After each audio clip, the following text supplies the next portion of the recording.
Kami ni Charmy nagkakilala kami sa Singapore. Pares kaming casino dealer. Then batchmates. Then after that, sa Singapore kasi merong parang pop-up na Van Gogh exhibit. And then we asked our batchmates na pumunta doon. Nagkataon, lahat ayaw. Tapos kaming dalawa kilala namin yung artist. Then lumalim yung mga usapan namin. Tapos parang komportable namin sa isa't isa.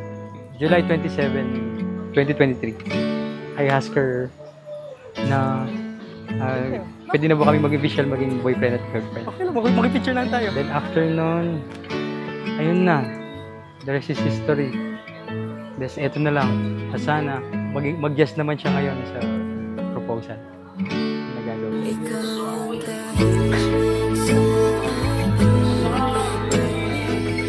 Will you be my forever partner? Charmilyn Villanueva, Vanessa. Will you marry me? Bakit ganito ba? Will you marry me?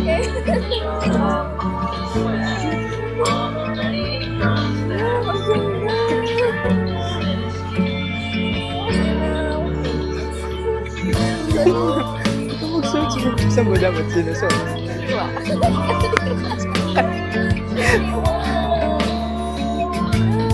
Kasya ba?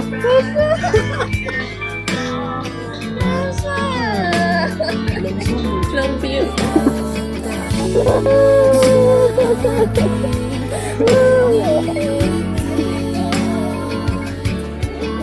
Gusto tapang lang akong Hindi ko na lang sasabihin.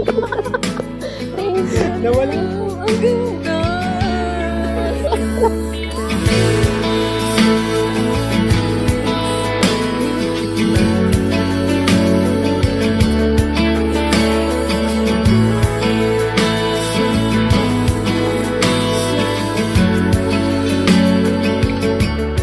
Hindi ko talaga in-expect kasi nung nagpunta kami dito sa kabila, doon kami nag-order ng food.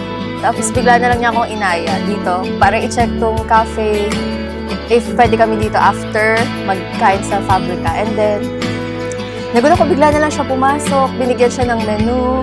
Tapos, nagdiretso kami dito sa may Vincent Van Gogh. Tapos, hindi ko talaga siya in-expect, may camera. Tapos, sabi ko pa sa kanya, wag tayo dyan. Kasi hindi naman kami hindi ko naman in-expect din. Tapos yun, bigla na lang lumuhod. Bigla na lang niya sinabi na ito na. So, ayun, sobrang happy and surprised. And sobrang kinakabahan. Nanginginig pa rin ako. Pero ayun, sobrang grateful and blessed ako. So yun, flex natin. So ganda. Finally. Mismong ito, finally! Ang tagal ko itong hinintay. Sobra. Arin ako. Sorry. Ganda. Sobrang ganda. Ang ganda rin po ng design. Kasi dyan po kami una nag-date sa Vincent Van Gogh. Hindi po, hindi po.